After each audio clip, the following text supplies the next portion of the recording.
Kabisyo! I'm a vlogger.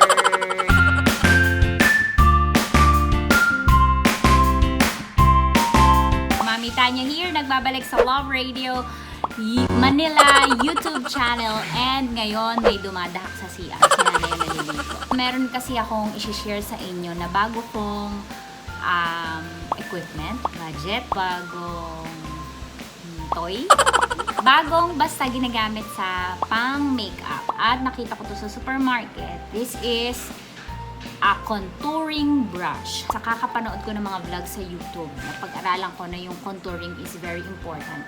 Lalo na if you want to have a very emphasized shape ng face. Ganon. Ako kasi meron akong biniyayaan ako ng Panginoon ng malupit na jawline. So, contour siya. Ibig sabihin ng contour ay, anong Tagalog ng contour? So, yun. Kailangan para ma-define. Ma-define yung face ng shape. Shape ng face. Okay, so, yun lang yung kinokontour ko. Yung jawline ko, cheekbones ko, and yung nose ko. First time ko siya gagamitin. Kasi nag-grocery ako nung isang araw. Nakita ko to. Nakakamiss ding mamili-mili, no? Ang pangalan ay Revel. Ay, gusto mo yun nagre-Revel? Bad yun eh. Ano ba yan? Brosé Acontuna. Brosé Acontuna. Brosé Acontuna. Siguro sa French to ginawa. Brosé Acontuna. Ganon. Tunog tunog nasa latang isda tuna. Okay, ito yung itsura niya. Diba? Guys, anong nai-imagine nyo? Anong kamukha? Ay, ang sarap, girl. Ang sarap. Nakaka-relax siya ng face.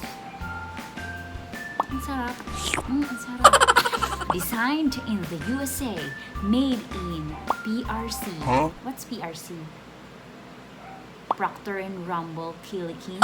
www.donamax.com. Item number 4144W81783302106. Ang shade ni Mommy Tanya ay here. Diba? Hindi madumis. So, let's use that.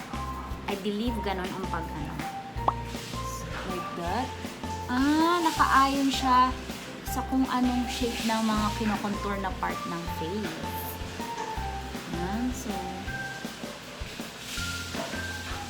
the queen of my... Kaya kailangan merong maglagay ako ng mga feminine something sa mukha ko.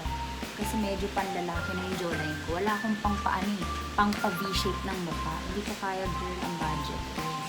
Wala tayong may mura pero sa Korea, wala tayong pamasahe, girl. Ayan. Contour na lang, girl. O, diba? Kita nyo. Kahit hindi. Okay, I think that's enough.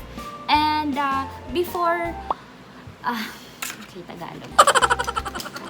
Kasi, maliit lang ilong ko. So, kailangan lang maliit na brush para mag-contour ng nose. Okay?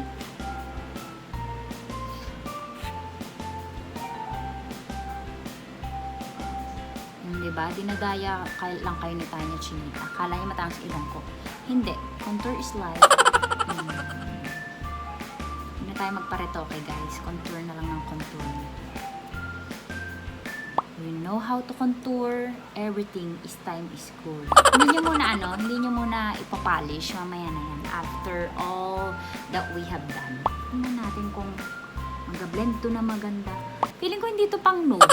Kasi masyado siya malaki, day. Para sa mukha ko ba? Diba? O baka hindi lang ako marunong. Medyo bobo pa ako. Ano yung pinakamabilis? Wow! Alam niyo ba, may sabihin ako sa inyo, dito ako pinakamatagal. Sa ilong. Kasi nga, hindi pantay yung dito ko, tsaka dito ko. Ang hirap ng pantay. Alam niyo ba, struggle ko. Diba? Ang pangit. So, yan. Hindi talaga ako magaling mag-contour ng ilong. Ayan.